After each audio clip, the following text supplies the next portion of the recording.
আমরা আপনার মতো একটা কুলাঙ্গারকে একটা জায়গায় অন্তত আনতে পেরেছি। আসলে চাটা যখনই হাতে আসে তখন একজন বিশেষ ব্যক্তির কথা মনে পড়ে যায়, যিনি কিন্তু অত্যন্ত জনপ্রিয় ভোট চোর হিসাবে, যাই হোক এখানে আমি তার নাম নেব না মশাই, না হলে কিন্তু অ্যান্টি ন্যাশনালিস্টের তকমা আমার গায়ে আবারও লাগিয়ে দেবেন ওনারা। তাই সেই বিষয় থেকে কিন্তু আমি দূরে আছি। কিন্তু কি জানেন তো, একটা কথা আমাকে বলতেই হবে, ওনার বিশেষ একদম অতীব প্রিয় সন্তানের কথা। আর কে? শুভেন্দু অধিকারীর কথা বলছি।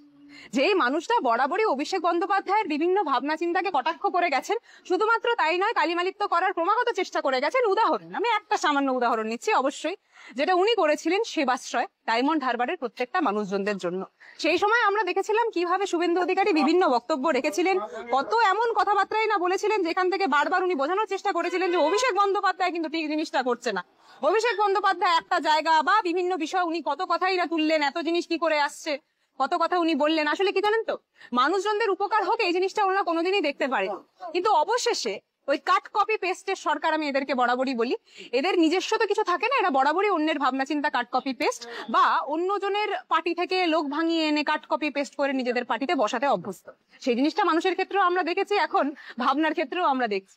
আবারও সেবাশ্রয়, যে সেবাশ্রয়ের মডেলটা করেছিলেন অভিষেক বন্দ্যোপাধ্যায়ের এবং ব্রেন চাইল্ড ছিল অভিষেক বন্দ্যোপাধ্যায়, ঠিক সেই জিনিসটা উনি অ্যাপ্লাই করছেন নন্দীগ্রামের মানুষজনদের জন্য।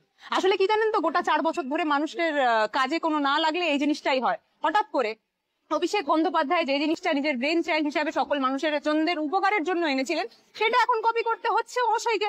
কিন্তু কি জানেন তো, আমরা বেশ দাঁড়িয়ে দিলি মানুষ ভাই, আমরা বাস্তবে যদি আপনি মনে করেন যে এইটার মাধ্যমে দুটো মানুষের মন জিততে পারবেন, আমি জানি মানুষরা যথেষ্ট বুদ্ধিমান, মানুষরা সেই জায়গায় আপনাদেরকে আর বসাবে না। আসলে নন্দীগ্রামের মানুষজনদের কাছ থেকে তাদের স্বাধীনতা আপনি যেইভাবে প্রত্যেকটা ক্ষণে ক্ষণে ছিনিয়ে এসছে, সেই মানুষজনরা কি আর এই ভঙ্গিমা খায় মশাই? তারা কিন্তু খাচ্ছে না।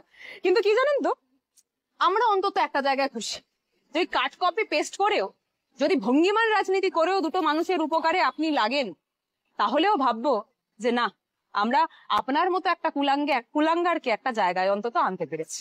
আসলে কি জানেন তো, বাঙালি হয়ে হিন্দু রক্ষার কথা বলা সত্ত্বেও যখন গলায় তুলসীর মালা পড়া একজন ব্যক্তিকে টেনে হিস্ট্রি রিটেনশন ক্যাম্পে নিয়ে যাওয়া হয়, যখন আমাদের ভাই সমরা সুসাইড করতে বাধ্য হয়, তখন যখন আপনি গলা তোলেন না, যখন আপনাদের অঞ্চলে একটা মহিলাকে অর্ধনগ্ন করে দৌড় করানো হয়, তখন যখন আপনার গলা থেকে আওয়াজ বেরায় না, তখন অবশেষে যখন এই ভঙ্গিমার রাজনীতি আপনি করেন ওই 2026কে সামনে রেখে, তখন অন্তত মনে মনে ভাবি যে না ঠিক আছে, কিছু তো একটা করার চেষ্টা করছে।